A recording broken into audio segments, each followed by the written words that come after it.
Olá, olá, olá, boa noite! Tudo bem aí com vocês? Professoras do meu Brasil, professores também, porque eu sei que tem muito professor que me manda mensagem, que me acompanha, professora aí do infantil, do fundamental. Boa noite a todos, sejam bem-vindos a essa semana de live aí, que vai ter muita coisa boa, muito temas assim relevantes para o nosso dia a dia como professor. E lembrando sempre, né? Tem alguma coisa que vocês acham interessante que eu traga aqui? Mande direct. Vai lá, comenta alguma coisa que a gente vai sempre trazendo, tá? Pessoal, essa semana de live tem um propósito. Eu tava bem afastadinha aí, muita coisa acontecendo. Olha, se a gente não se comprometer em marcar, a gente não faz, sabe? A gente tem, assim, muita coisa pra fazer todo santo dia. Olha, tô vendo que tem gente que entrou. Simone, Anitta, boa noite, pessoal. Talvez eu não consiga ver porque eu vou ficar um pouquinho distante e os olhos não são tão bons assim. Pessoal, essa live faz parte de uma sequência de lives que é justamente uma semana de aquecimento, né? Mais de uma semana, na verdade, né? Para um evento que é a nova era da sala de aula. Jéssica, por que nova era da sala de aula? Porque tudo mudou, eu não aguento mais, o aluno mudou, a escola mudou, tudo mudou, eu não sei mais o que fazer. Então, gente, a gente entendeu agora, principalmente pós-pandemia, que tudo mudou. Então, realmente uma nova era e a gente não tem como ficar fazendo a mesma coisa que a gente fazia antes e querer resultado diferente, porque daí é insanidade. A gente sabe que mudou, vai continuar fazendo do mesmo jeito? Rapaz, aí não dá certo. A nova era da sala de aula é um evento 100% online, 100% gratuito, que eu vou fazer aí pra gente fluir aí, tirar as dúvidas. Vai acontecer no dia 10, 12 e 13 de outubro e o link tá na bio. Então, se quiser se inscrever, são 3 dias aí que a gente vai se encontrar, conversar, fofocar, falar mal do outro. Opa, não, pode ser também, né? Só que não ao vivo. Bom, pessoal, esse tema que eu trouxe hoje da ordem dos alunos, por quê? Porque às vezes eu bato o olho e falo, mas ele tá fazendo isso por causa disso, disso.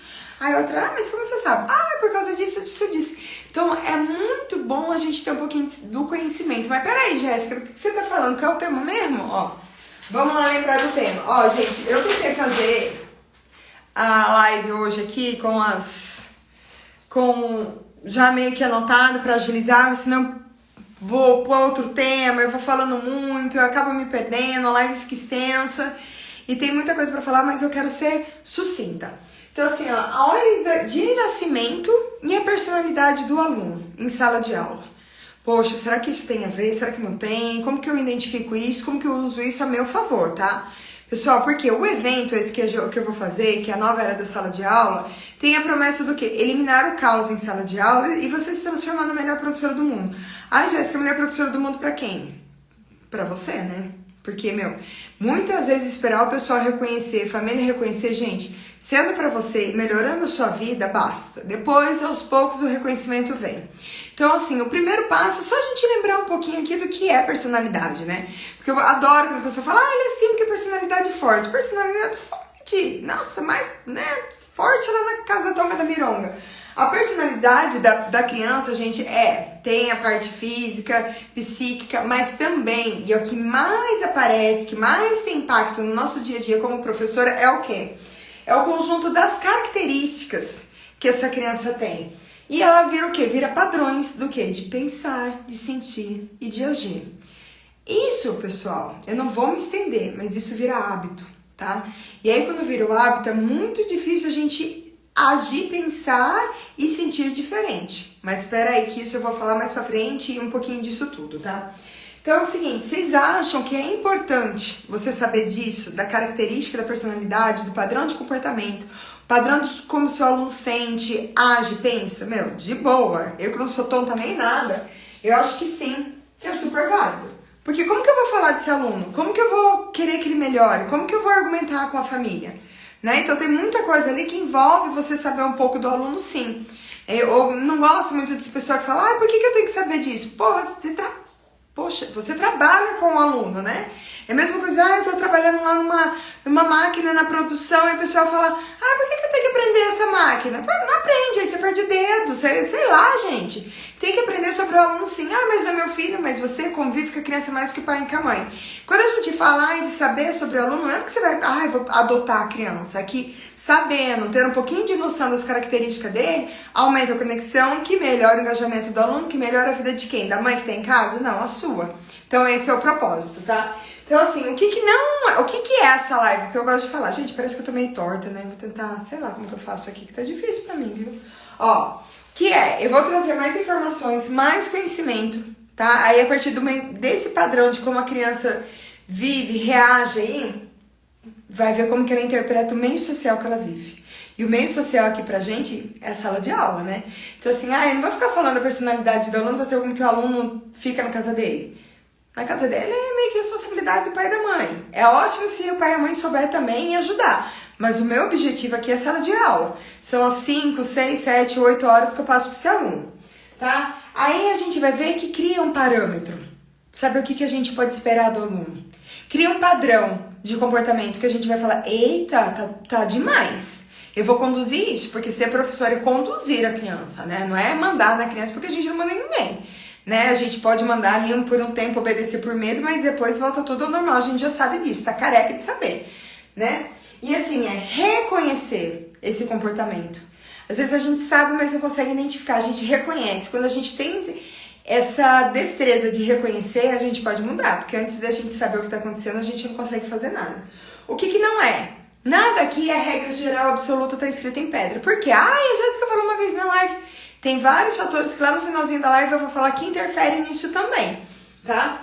Não é pra desacreditar do aluno. Ixi, filho único, a Jéssica falou na live que assim assado. Então, não tem nada pra fazer. Não, justamente isso. Sabe como que é o padrão dele de comportamento? Eita, vamos ali mudar pra tentar agilizar aí a nossa vida. Nem rotular a criança, que é o que a gente mais faz, tá? A gente vê padrão de comportamento pra ver como que a gente pode lidar, mas rotular não. A gente acha que às vezes o aluno, né, em sala de aula, a gente trata como se fosse aquelas bolachinhas, sabe, de pacote que você compra, assim, que é tudo quadradinho, assim, que tem até os mesmos furinhos, tudo vem o mesmo tanto no mesmo pacote, vem tudo certinho. Gente, não é isso. Pode até ser a bolachinha, mas é o pacote sortido, sabe, aquele pacote assim, ó, que vem um redondinho, vem um retangular, vem uma estrelinha, vem de tudo. Então não dá mesmo, já acabou esse negócio, tá tudo humanizado. Ninguém mais gosta de ser tratado como padrão. Então não tem sentido a gente ficar ali um ano todo com o aluno e não conseguir tratar ele da maneira que ele é. Porque, gente, quanto menos a gente entende do aluno, quanto menos a gente olha para esse aluno, mais ele tenta chamar a nossa atenção. E adivinha, será que ele vai chegar e falar, professor, vem aqui um pouquinho, quero falar com a senhora. Eu tenho 6 anos de idade, eu tô me sentindo excluído, e quando eu me sinto excluído, eu faço isso, e vai atrapalhar a sua aula? Não vai fazer isso. Quando você não conhece o aluno, quando você não consegue entender as necessidades que ele tem, quando você trata o todo, o bloco sala de aula, mais um ou outro vai ficar querendo chamar atenção. Quando a gente fala chamar atenção, é uma atenção indevida que é uma necessidade da criança. Às vezes a necessidade da criança não é chamar atenção, é ser esquecida, né? A gente entende essa necessidade e a gente pode estender a mão. Quando a gente estende a mão, melhora, né? E melhora a vida da professora em si. Então aí, pessoal, é isso mais ou menos que a gente vai ver, com muitos detalhes, muitos exemplos, né, da ordem de nascimento. Eu até coloquei uma enquetezinha lá pra ver. A maioria dos meus seguidores são filhas mais velhas, olha que maravilha. Gente, agora é a hora da oportunidade, porque é legal ficar aqui comigo. Tanto é que vocês podem até mandar essa live pra alguém, um aviãozinho, colocar um coraçãozinho aí. Ajuda a nossa vida na hora de escrever os benditos relatórios. Olha, quem não gosta de um relatório, hein? Todo mundo ama um relatório com... Gente, relatório é a semana que dá vontade de sumir, né? Pegar um avião e ir embora. Reuniões de família, você consegue identificar e você fala aquela frase pontual. A mãe fala, gente, não acredito que essa professora sabe tanto do meu filho assim. Ela começa a prestar atenção no que você fala. Para de ser aquele blá, blá, blá, blá, blá, blá. Outra coisa, você cria ações preventivas. Você já sabe que seu aluno tem um padrão de se comportar daquele jeito. Você vai esperar a bomba estourar para você tomar ação? Não. Que grupo que você vai colocar? Você vai colocar aquele um que é assim, com aquele outro que é assado? Não. Então a gente já faz um planinho de ação. A gente sabe usar, que nem pecinha mesmo, sabe, de xadrez? Você vai ali modulando, norteando, dirigindo os seus alunos, né? Que essa é a nossa função. Sai um pouquinho da caixinha, sabe? Sair da caixa. Essa expressão tá tão famosa, tem que sair da caixa, tá? Como? Caixa, às vezes, minha filha, tá passada assim, ó, uma fita crepe, tá? Sabe, parecendo aquelas caixas de Sedex, pensa que é fácil. Aí na hora que você consegue fazer um rasguinho ali, ver uma luz, vem alguém e fala, não acredito que você tá fazendo isso. Ai, coitada da Jéssica, ela acha que é assim. Aí o que mais vai ter, né? E cada um com sua vida ruim. Quem tem informação trabalha bem, quem não tem, né? Fazer o quê? Gente, agora uma pergunta aí. Quem vocês acham que criou essa teoria, que fez esse estudo da personalidade associado com a ordem de nascimento? Vou dar 3 opções aqui pra vocês. Vamos lá, vamos ver quem ganha, hein? Se você acha que foi Freud, número 1. Você acha que foi o Jean Piaget? O que é aí que vocês acham? Será que foi ele que sabia tanto do serzinho da criança? Será que foi ele? Vixe Maria! Ou será que foi Alfred Adler? Gente, a minha letra.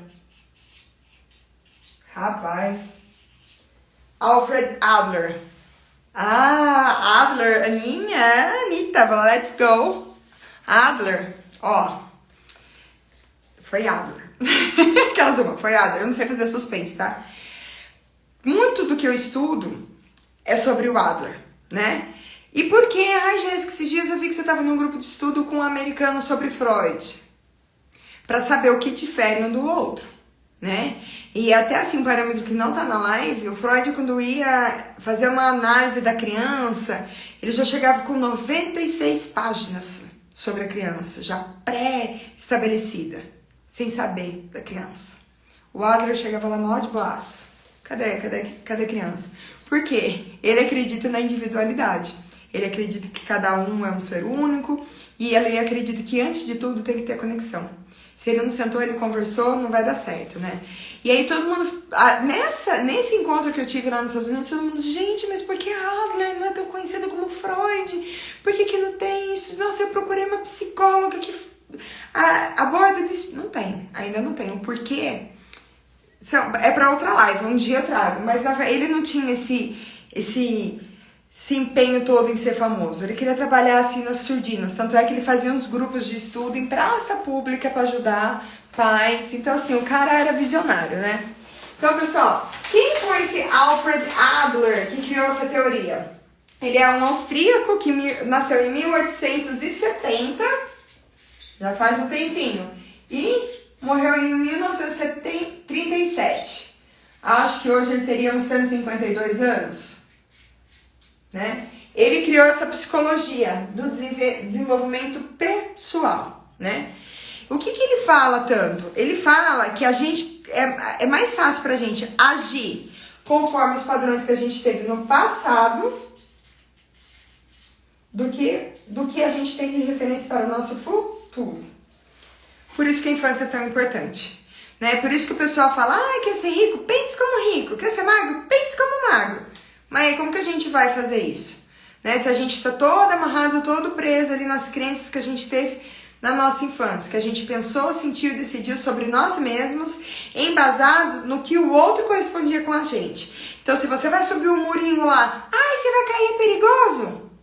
Se ouve uma vez, ouve duas, ouve três, ouve quatro, a vida é perigosa, não me arrisco. Né? Aí vai ser aquele aluno que nunca levanta a mão, aquela pessoa que nunca fala, aquela pessoa que para entrar numa live, vai fazer uma live quase morre. Né? É mais ou menos isso. Então, assim, para começar a exemplificar toda essa teoria da ordem de nascimento, eu vou fazer outra perguntinha aqui, que eu tô meio que Silvio Santos hoje, fazendo um jogo do milhão, só não tem milhão, mas vamos que vamos. Quem sabe, né, quem é o Warren Buffett e o Bill Gates? Não tenho acesso a esse tipo de povo, esse tipo de pessoal. Quem não sabe, eles são bilionários. Né? Coisa fina aqui, essa live de gente rica. É tipo do primo rico, essas coisas de finanças, só que não, né? O que eu fui pesquisar? Esse é o quinto maior, é o quinto bilionário, segundo a Forbes 2022. E o Bill Gates é o quarto.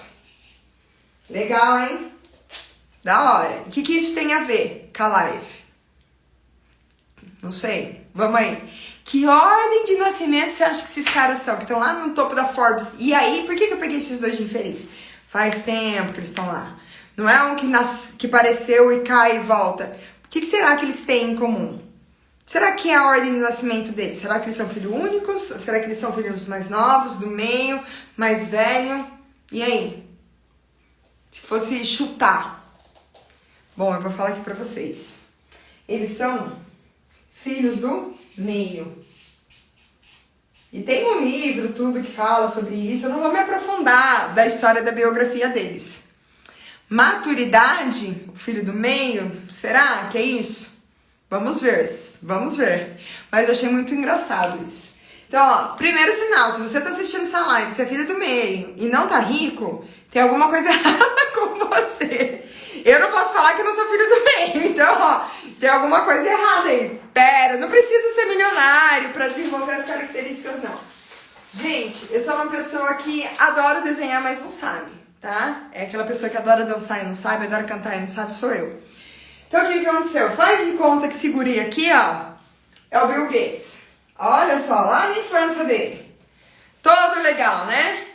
Todo lá brincando. Aí ele vai lá no jardim da casa dele e ele vê uma bola. Ah, vou brincar de bola. Aí ele vai correndo pegar a bola, mas a irmã dele, mais velha, chega antes e pega a bola. Pega a bola, faz uma carinha terrível e não dá a bola pra ele. Não é mais velha, ela manda, ela pegou, ela foi mais rápida, ela come mais rápido e vai. Correu, pegou a bolinha. E aí ele quer muito a bolinha, só que a irmã mais velha pegou. Aí ele fala, pô, eu vou pedir pra minha mãe me ajudar nessa. Aí ele vai pedir ajuda pra mãe, aí a irmãzinha mais nova, a Lily, começa a chorar e fala, mãe, eles estão querendo uma bolinha pra mim. A mãe fala, para vocês dois e entrega a bolinha pra Lily. Aí a Christy, que não é boba nem nada, fica um tempinho ali com a bolinha, tirando onda. Na hora que a mãe aperta o cerco, ela vai lá e entrega pra mais nova, pra Lily. O que será que o Bill Gates aprende dessa lição? Que não acontece uma vez só na vidinha dele, aconteceu várias vezes na infância. Que era desse jeitinho? Coitadinha da Simone. Vou te mandar uma bola, Simone, pra você, só sua, pra você brincar. O que será que ele aprende? Esse cara, será que ele vai embora no quarto e fala, não vou mais brincar com ninguém, não quero brincar? Aí, espera aí, agora eu vou me vingar da minha mãe e da minha irmã e vou criar uma empresa, empresa milionária e vou embora, nunca mais vou ver essas duas. Ele, lá na infância dele, desenvolveu uma arte, um hábito, um padrão de comportamento da personalidade dele, que ele repetiu tantas vezes que virou uma habilidadezinha dele de vida. Que habilidade de vida é essa? De negociar. Então, bolava uma estratégia. É isso mesmo, ele virou um negociador. Tanto é que quem sabe a história do Windows, da empresa dele, da Microsoft, ele vendeu o Windows sem existir ainda. Ele foi lá, vendeu e depois ele correu atrás para criar. Então ele era negociador, porque ele ficava justamente ali no meio. Então, o que geralmente esse filho do meio é? Ele tem muitos amigos, é pacificador, porque, ele já viu de tudo ali, já sabe que vai sobrar sempre pra mais nova mesmo, que vão passar um pano pra mais nova, e se ninguém estiver perto, quem vai mandar é mais velho. Então, ele fica ali, ó, no meio do campo. E aí ele vê, aí aquela criança geralmente que tá, ai, deixa, vamos brincar, vamos botar o terror na sala de aula. É negociador, tem muitos amigos, é popular, consegue sempre a gangue junto ali com ele, é pacificador na hora do tipo, ai, a professora, não, tenta passar o pano, não fala muita verdade, fica ali mais ou menos no meio. Isso é o lado bom, é o tipo de padrão de comportamento que se tornou a personalidade dele, que é legal, pô, é legal ser pacificador, ser negociador, né, ter muitos amigos. Mas o que acontece? Em certos momentos, gera um pouco de rebeldia. Então, geralmente, fica um pouco rebelde.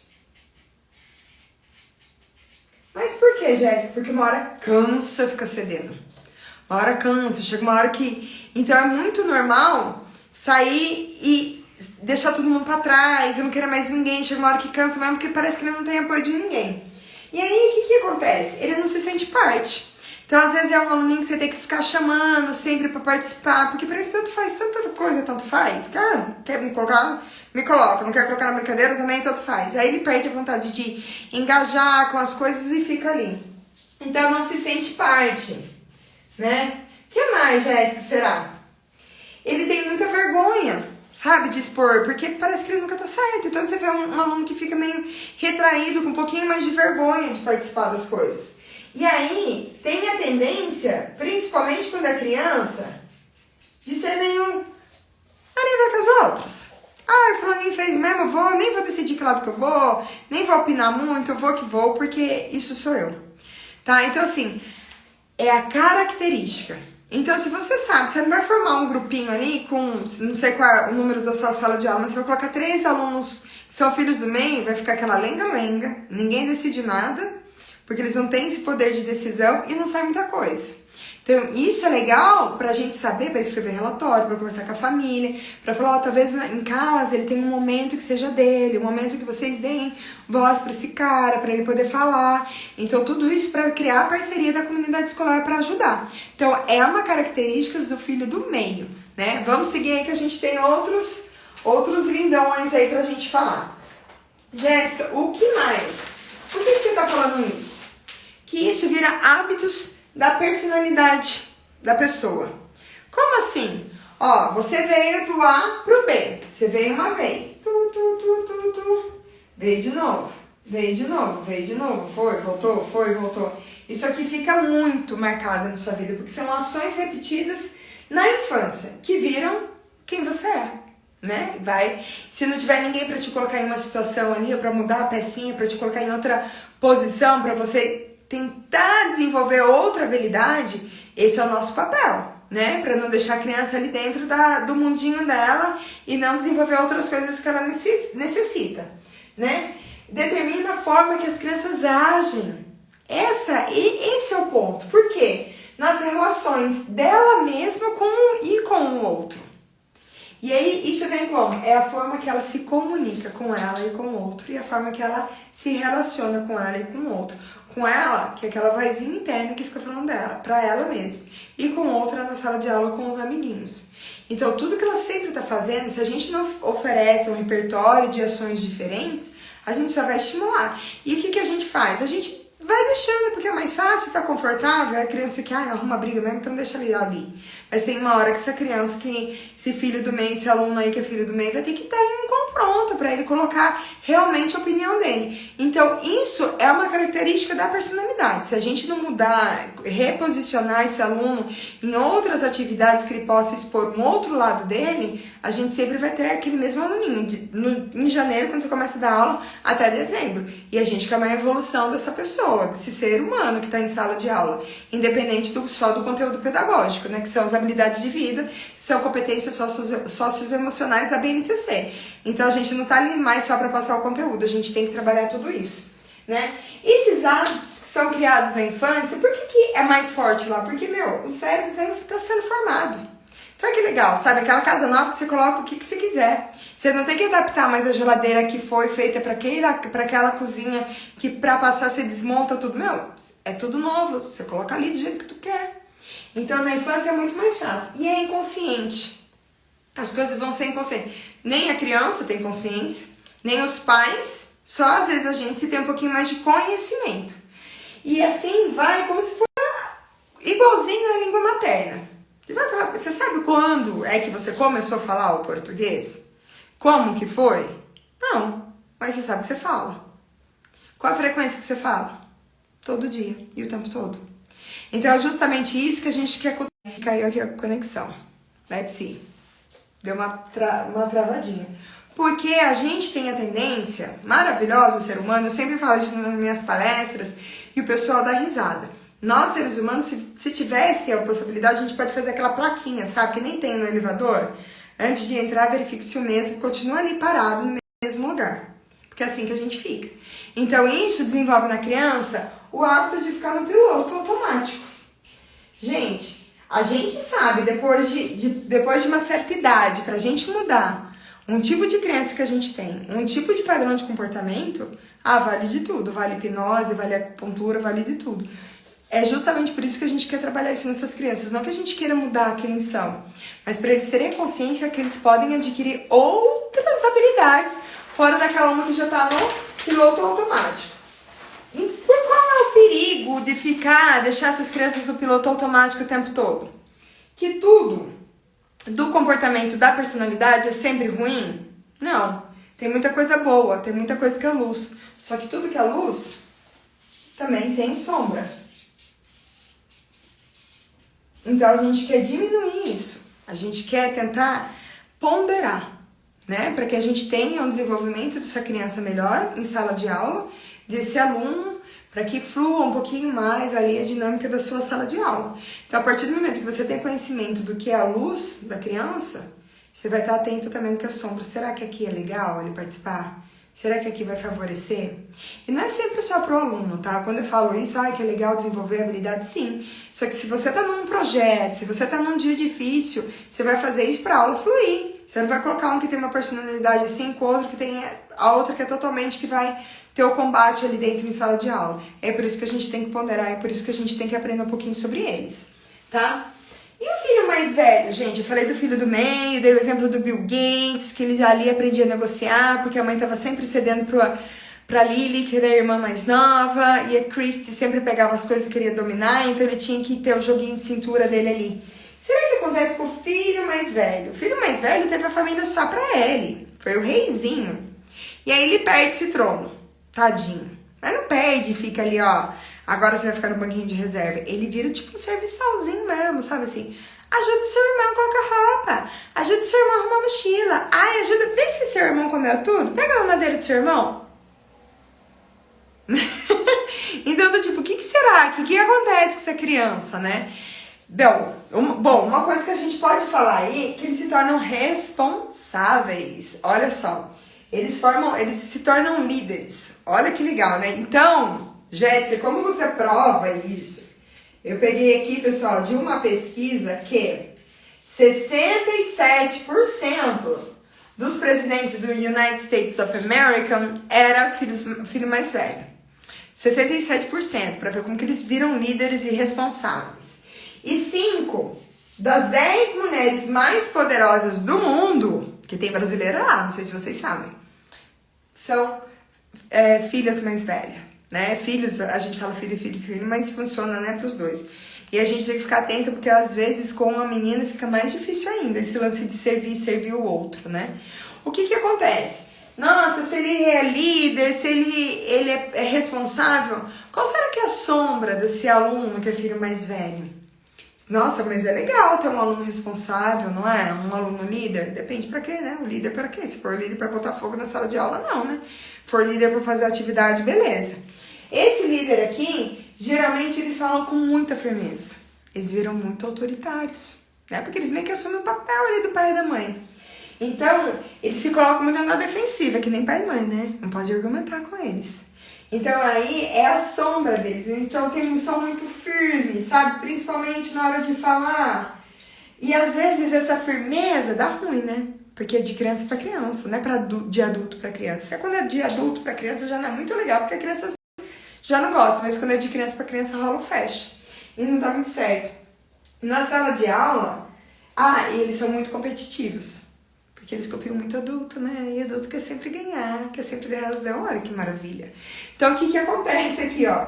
Em sala de aula, a gente tem que controlar muito a forma que as crianças, que são alunos que são filhos mais velhos, filhas mais velhas, que eu tenho um exemplo de uma menina, a forma que conversa, a forma que fala com o amiguinho. Que parece uma mini mãe ali falando, sabe? Dando as ordens.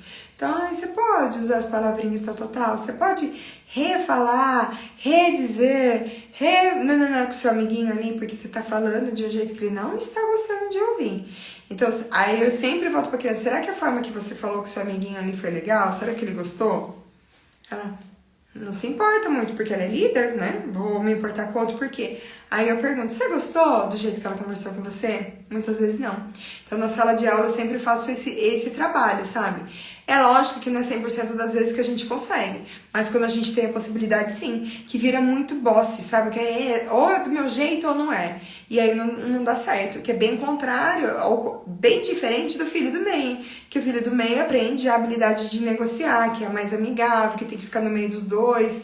Então, assim, é diferente, né? Então, a gente tem que trabalhar isso em sala de aula, que é muito importante.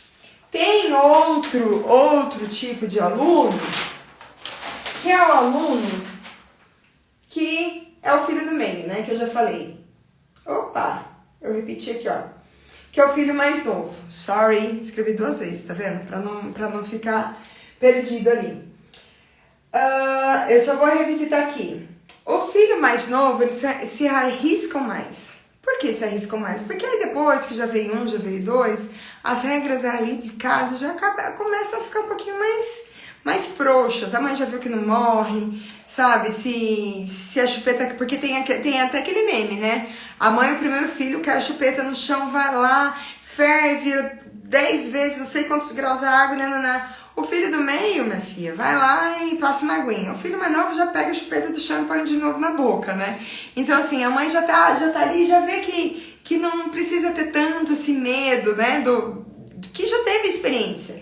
Então, geralmente, os filhos mais novos, eles se arriscam mais, são mais inovadores, são mais criativos, né? Do tipo, geralmente, uau, é uma ideia fabulosa que eles têm, porque, já tem mais a liberdade de pensar do jeito que ele quiser fora da caixinha, né? Já os castigos já não são mais presentes, que a mãe já viu que castigar não adianta mesmo, eu bati tanto no outro, fiz tanto pro outro, não adiantou nada. Então o mais novo vai ali ficando que é a mercê disso tudo. É legal, é super legal ter aluno criativo, aluno fora da caixinha, que vai, que fala, que não tem medo, que se arrisca, né? Super legal. Qual que é o lado ruim disso? Que é impulsivo. Faz as escolhas do jeito que dá, faz atividades do jeito que tá tudo bom, ai, tá bom se tirar 0, tá bom se tirar... Não liga muito pras coisas, sabe? Fica ali, ó, o filhinho mais novo, porque a mãe já viu que o outro ficou de recuperação e ninguém morreu, então a mãe não tá mais com essa cobrança de escola, então geralmente deixa ali passar. E quando falar, deixa passar o castigo, deixa passar um pouquinho mais do cuidado também. E isso é ruim, né? Que a mãe já viu que, a professora, a mãe ali dentro de casa já viu que, não precisa ficar tão no pé, que passa de ano, que tá bom, que não precisa tirar 10 pra ser bom, e aí vai relaxando. Então, assim, essa criatividade dele, esse lance dele, esse ímpeto de fazer as coisas, na sala de aula a professora tem que modelar um pouquinho. Então, o que eu geralmente faço, né? Eu dou a pausa positiva. Antes de fazer as opções, antes de fazer o que quer. Será que é isso mesmo? Será que é? Será que você vai fazer o seu trabalho, você vai colar isso, que não vai rasgar? Se rasgar tem problema. Faz umas coisas assim meio sem capricho, sabe? Eu vejo isso nos meus alunos. E qual a outra ferramenta que eu uso muito com eles? Escolhas limitadas. Porque se você deixar escolher o que quer, eles vão se arriscar ao máximo, né? Que eles são criativos, eles são inovadores. Eu coloquei aqui como exemplo, pessoal, até o rei Davi, né, que enfrentou uma batalha lá, nem com arma, nada. Foi só com as 5 pedras e aquela arma lá que eu esqueci o nome. Acho que é funda que fala, que parece um estilingue lá. Então ele venceu a guerra com isso. E quando a luta lá, quando ele foi sair pra luta, todo mundo vai ser louco, né? O que você vai fazer? Será que vai dar certo? Ele foi e fez. Então ele era destemido. Então esse lance do aluno muito destemido em sala de aula, a gente tem que ficar um pouquinho atento. Porque às vezes coloca a vida dele, a segurança dele, o corpinho, o físico dele em risco também. Né? São alunos que não pensam muito ali na hora de agir. Então a gente sempre tem que estar puxando. Será que isso é parte da regra? Será que isso é legal de se fazer? Você gostaria que isso fosse com você? Então a gente tem que sempre fazer esse jogo de empatia com eles, né? Gente, o filho mais novo são amorosos, porque recebem muito amor de todo mundo. Então assim, são super despojados, sabe? São parece assim, tudo pode. Então assim, o que mais tem são agradáveis de conviver, porque assim, quando é para demonstrar carinho, amor, eles sabem, né? Porque eles tiveram muito isso. Só que assim, o que não é legal no filho mais novo? O que vocês acham aí que não é legal? Ele tem a diversão dele, ele é divertido, porque ele já aprendeu várias coisas com os outros irmãos. Os outros irmãos ensinam várias coisas que na verdade é engraçado, algumas coisas que são tão até erradas, né? Ele já pegou o brinquedo de todos os irmãos, brincou de todas as formas que todo mundo sabia, então ele é divertido, ele é autêntico. Ele se safa muito fácil de tudo, porque ele não recebe ali muita punição também pelas coisas que aconteceu, porque justamente ali já sabe o que aconteceu, né? E aí a gente pega pra puxar ali as regras com ele justamente nisso. Em sala de aula, eu gosto de fazer muito o lance das escolhas limitadas com esse aluno ali que é o mais novo, justamente por causa disso. O lance é o mais dengoso. É de falar, viu? É legal você poder tudo, mas aqui não dá. Na hora que você fala, ó, aqui não dá, ele não precisa nem falar, na sua casa você faz, que geralmente a pessoa fala, na sua casa. Não, aqui não dá. Aí, pode ser, mas aqui não. Legal, acolhe a ideia, legal, mas aqui agora não dá. Será que você não consegue achar em outro lugar que você possa fazer isso? Aí se a gente... Não, aqui não, né? E a gente vai cortando justamente isso. Porque se você der trela, vai para tudo sempre. Principalmente se depois tem uma janela de tempo muito grande, né? De um filho para o outro. Que aí redescobre a maternidade, o pai, e tudo que errou com um, quer compensar no outro, e aí não é legal pra gente, né? Gente, o filho único... Ah, e eu até coloquei aqui, ó, que o Jim Carrey e o Charlie Chaplin eram filhos mais novos. Ah, porque eu falei que geralmente são divertidos. São divertidos, tá? Eu esqueci de falar. Mas geralmente vira o palhação na sala de aula. E aí você tem que ensinar o limite do que é respeitoso, do que é divertido. De fazer bullying, essas coisas, porque nada pega isso. Porque se ele for zoar o irmão mais velho, dificilmente o irmão mais velho vai ficar tão bravo assim. Então ele tá acostumado com as coisas assim meio sem eixo ali, né? O filho único, gente... O filho único não tem defeito, tá? Porque sou eu. Tô brincando. O filho único é aquela coisa, né? Não divide, o mundo é meu, eu faço o que eu quero, né? Tem essa, né? Eu posso tudo naquele que me fortalece, a gente só esquece que tem que dividir o mundo com não sei quantos bilhões de pessoas, né? Mas assim, é muito sonhador, né? Quer mudar o mundo, quer fazer as coisas, quer representar... nem sempre tem tanta coisa assim de ser mimado, assim, no fato de... É lógico que tem, que a gente tá vivendo essa geração de filho único. Por que você não vai ter dois filhos? Não, porque eu não consigo dar conta de nenhum, de um, mais de um que sai de dois. Então você já vê que os pais já colocam isso, né, do tipo, olha, você dá trabalho. Já pensou que é legal pra criancinha? Por que você não tem outro filho? É tão bonitinho seu filho. Não, Deus que me livre. Ter filho dá muito trabalho. O que a criança vai achar? Minha função nessa família dá trabalho, hein? Que legal. Como será que eu vou dar trabalho pra sua mãe? Gente, não afirme nada que não é legal pro seu filho, pro seu aluno. Porque ele acredita piamente no que a gente fala. E eles fazem de tudo pra provar que a gente tá certo. Então, assim, se não der pra falar nada, zip. Quando for alguma coisa positiva, também não vai elogiar do nada. Mas fala, olha, achei muito legal na hora que você dividiu isso com seu amigo, né? Então, qual a vantagem? A vantagem, assim, de poder mudar mesmo, de ter essas... Não é meio sem noção, sabe? Porque às vezes quer umas coisas que não tem como, né? Mas aí, enfim. Qual é a sombra? São egoístas, não sabe dividir. Então, é aquele, quando você vai montar o grupo, se for colocar em alguma função específica, coloque esse aluno para servir, para fazer alguma coisa que ele não gosta muito. É uma excelente habilidade, assim, para ele desenvolver, né? Às vezes você finge que ele não existe, porque ignorar, de certa forma, também é uma ferramenta de comportamento. Hoje, por exemplo, com uma aluna de filha única, tava dançando na sala de aula, que eu coloquei lá, que eu coloco muito dance and freeze para eles, né? Que é pare, a gente para numas poses de yoga lá, então tal. Ela tava de boa, ela bateu a mão, ela viu que eu vi que ela bateu a mão, começou a chorar. Legal, depois que acabar a música a gente vê sua mão pra ver se tá ok, tá? 2 segundos depois voltou a dançar. Mas se eu paro tudo pra ver a mão, aí a gente vai ter que ir pro hospital. E eu vi que bateu, eu vi que não é muito, mas é a necessidade de chamar essa atenção. E a atenção justamente é indevida muitas vezes, né? Que eu faço muito em sala de aula. Aliás, eu fiz hoje. Olha uma dica aí pra vocês, professores, de segunda-feira. De segunda-feira, geralmente eu faço talk time, que é o tempo da conversa. Eu dou 2 minutos, 3 minutos pra eles, dependendo do que eu tenho que fazer. Né? Às vezes, quer estar muito corrida, 2 minutos. Se eu tenho que preparar alguma coisa, 3, né? Porque tudo gira em torno da gente, né? Eu acho. Que a gente fala, mas quem dita a ordem ali é a gente, né? 2 minutos pra você conversar com o fulaninho ali, ver como que foi o final de semana dele. Depois você vai ter que contar o que o amiguinho falou.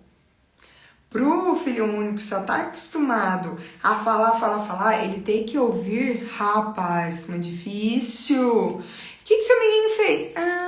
Ele foi na casa da avó, não consegue lembrar. Porque é só ele que fala, egocêntrico, né?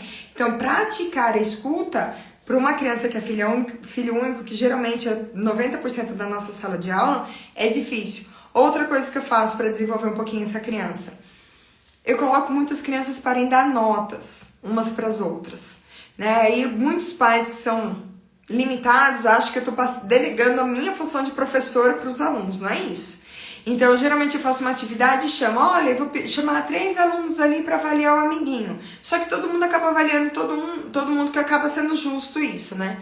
Então, cada um tem que falar 2 coisas positivas e uma negativa da apresentação. Então, geralmente, gostei do seu desenho, tá muito colorido, gostei disso, eu não gostei porque você fez a flor muito pequenininha. Não importa, a idade das crianças vão ali de acordo com o feedback que elas dão. Não vai dar para um super feedback de uma criança de 4 anos. Os meus do 5º ano, o tom de voz, a entonação, eu achei legal. Não achei legal que você falou uma palavra errada. Eles são bem críticos. Mas daí, o que dá? Coloca esse filho único para ser julgado para os outros. Na hora que fala coisa que pode melhorar, eu não fiz porque eu não queria fazer a flor maior. Tá bom, você não quis falar, vou fazer a flor maior, mas teve gente que não gostou. E tá tudo bem, você precisa agradar todo mundo. Só receba o feedback. E aí é uma tortura pra eles, né? Porque eles não estão acostumados, porque tudo é lindo, tudo é maravilhoso, né? Tudo gira em torno do umbiguinho ali deles. Então, assim, receber críticas e feedbacks para essas crianças é bem difícil. Então, geralmente, é o tipo de atividade que eu faço em sala de aula para tentar ocultar um pouquinho dessas sombras aí desse egocentrismo das crianças de filho único, né? Então, pessoal, no panorama geral, é só para saber que existe essa diferença. Jéssica, mas você falou lá no começo da live que não está escrito em pedra, que pode ser umas coisas assim. Sim, pode mudar. O que pode alterar? Outros fatores, o ambiente familiar. A gente sabe que muitas crianças, às vezes, moram tio, tia, tananã, todo mundo junto, e aí já vira uma baguncinha. E não dá tanto pra gente levar em consideração isso. Mas a gente pode ver algumas características sim, né? Por exemplo, a ordem de nascimento funcional, que eu acho que é a minha. Porque apesar de eu ser filha única, eu fui criada na casa da minha avó. Na casa da minha avó tinha uma tia minha que a diferença de idade é muito pequena. Então eu era filha única por parte da minha mãe. Então é justamente isso que eu falei, que é o funcional em si da ordem de nascimento, não só a biológica, né? E a cultura, porque grande parte das informações que eu trouxe para fazer hoje aqui a live foi de uma pesquisa também que eles fizeram, que eles compararam as crianças dos Estados Unidos e da China. Né? Eu sei que a China ali é só um filho e tal, mas mesmo assim eles conseguiram fazer, aliás, foi até a Alemanha também, Estados Unidos, Alemanha e China. Então eles conseguem ver algumas coisas que diferenciam, mas é comum dos Estados Unidos, é comum da Alemanha, é comum da China. Então pode mudar por causa da cultura do país, mas não por causa da ordem de nascimento deles. Tá? Mas é coisa mínima. É porque às vezes a função da casa é mais determinada em algumas culturas que são um pouquinho mais rígidas, que inclui ali a China, né? Qual é a necessidade disso tudo? Qual é a moral da história da live? A live se resume em quê, Jéssica Zuzzi? Que entender o histórico social do aluno. Entender, não julgar. Entender é bem diferente. Explica, né? Não justifica, né? As coisas. Dá uma explicaçãozinha aqui, ó. Um pouquinho das atitudes das crianças que ele já teve no passado. Né? A gente pode ver isso. Clareia um pouquinho o presente. Agora, às vezes você pode fazer, nossa, será que é isso? Será que não é? Né? Levando em consideração que a gente só falou da ordem de nascimento, a gente falou de diagnóstico, a gente já falou de um monte de coisa aí que entra também. Né? O que adianta aqui? É uma liberdade pra gente agir no futuro. Que foi no comecinho da live que eu falei, a partir do momento que você conhece, você pode nortear as crianças do jeito que você quer, da maneira mais fácil pra você. Então, no futuro, você vai ter um pouquinho mais de liberdade pra agir.